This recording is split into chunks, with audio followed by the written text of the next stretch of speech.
Parce qu'il nous arrive souvent des malheurs. Mais ce n'est pas toujours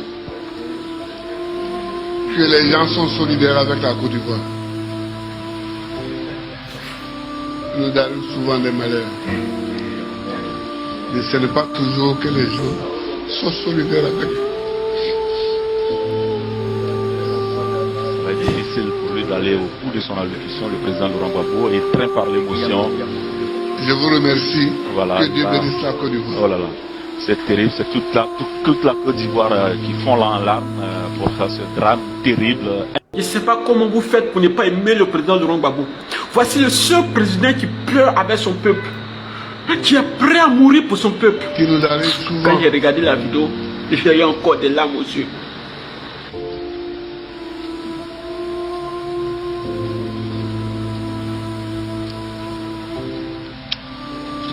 Parce qu'il nous arrive souvent des malheurs. Mais ce n'est pas toujours que les gens sont solidaires avec la Côte d'Ivoire. Salut, voilà comment ça sort, c'est comme ça sort. Ben, voilà une vidéo qui date depuis fort longtemps, hein. Ça doit être 2008-2009 je crois, si je ne me trompe pas. Bon, je sais pas trop, je n'ai pas une date précise, mais qui m'a fait, bon, je peux dire que j'ai eu un peu, bon, pas dire pleurer, mais j'ai eu quand même des frissons. Parce que voir un président qui coule les larmes, partageant les douleurs d'une population, vraiment, c'est émouvant et c'est très fort. Et cela me vient à l'idée de poser la question de savoir quand est-ce que notre ami Dramane a pu compatir la douleur de cette population du peuple ivoirien. Quand est-ce? Au contraire, il a empiré. Au contraire, il a même en ajouté. Ouais, c'est pourquoi on dit 4 mandats, on n'en veut plus. Voilà pourquoi cela nous amène à dire celui qui peut nous guider, celui qui peut nous aider, celui qui peut vraiment nous conduire à la paix, à une vie meilleure, c'est M. Laurent Gbagbo. Ça, il n'y a rien à dire. On ne peut pas se le cacher. Tu veux ou tu ne veux pas, c'est lui qui peut faire quelque chose. Le reste, ils peuvent faire ce qu'ils veulent, mais ils ne vont pas l'égaler. C'est pas possible. Vraiment, c'est émouvant de le voir pleurer. Et je suis vraiment désolé. Pour l'événement qui s'est passé, que je ne me rappelle même plus à quelle occasion. Mais je crois bien qu'il y a eu des morts au cours comment je peux appeler ça? Attends, ça doit être 2019. Non, pardon. C'est pas 2019. Si je ne me trompe pas, ça doit être... je crois bien, hein? C'est pas... ou bien... Parce que 2002, il y a eu l'attaque. Voilà. Donc, c'est après l'attaque. Donc, ça doit être 2003 ou bien 2002, vers fin 2002. Parce que c'est septembre 2002 qu'il y a eu, septembre 2002, qu'il y a eu l'attaque de la rébellion. Et je crois bien que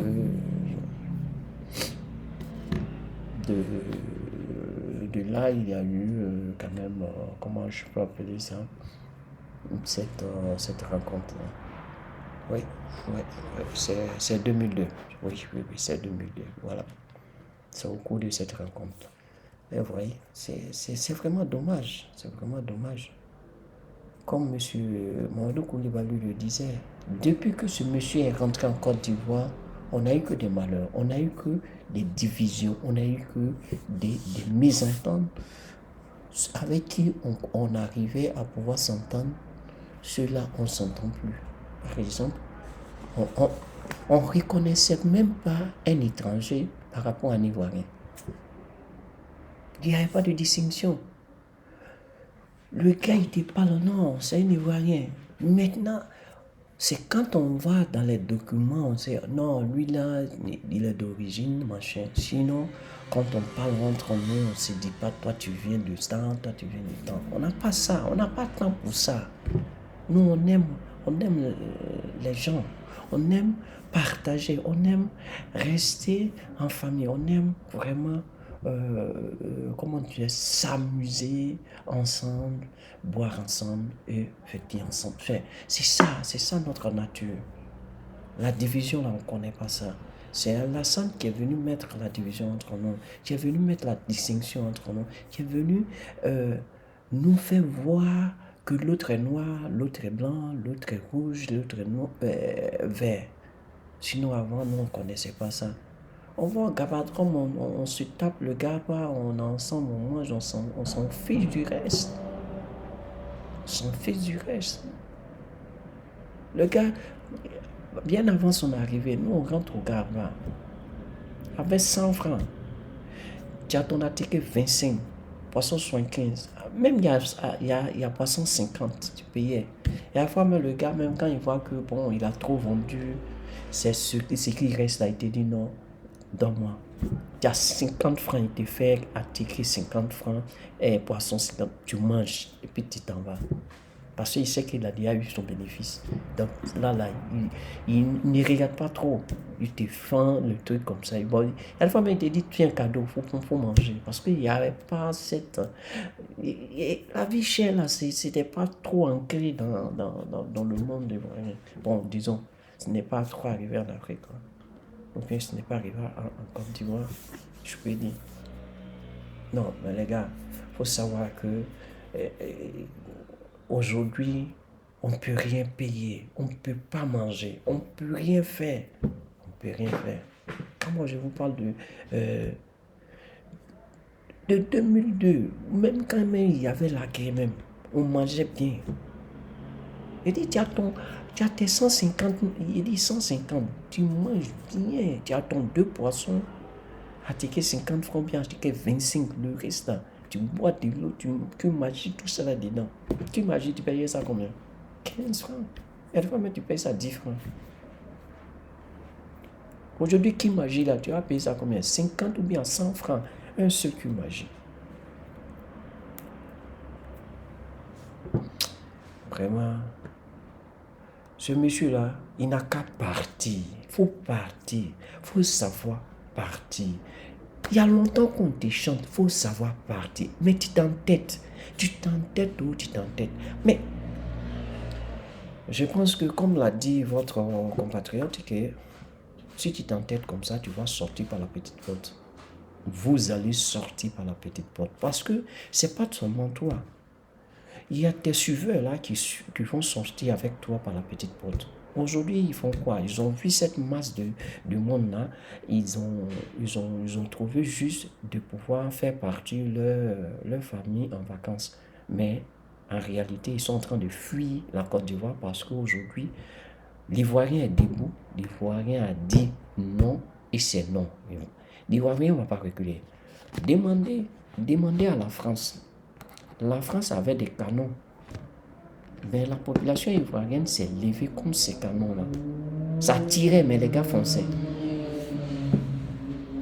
Oh, je vous dis,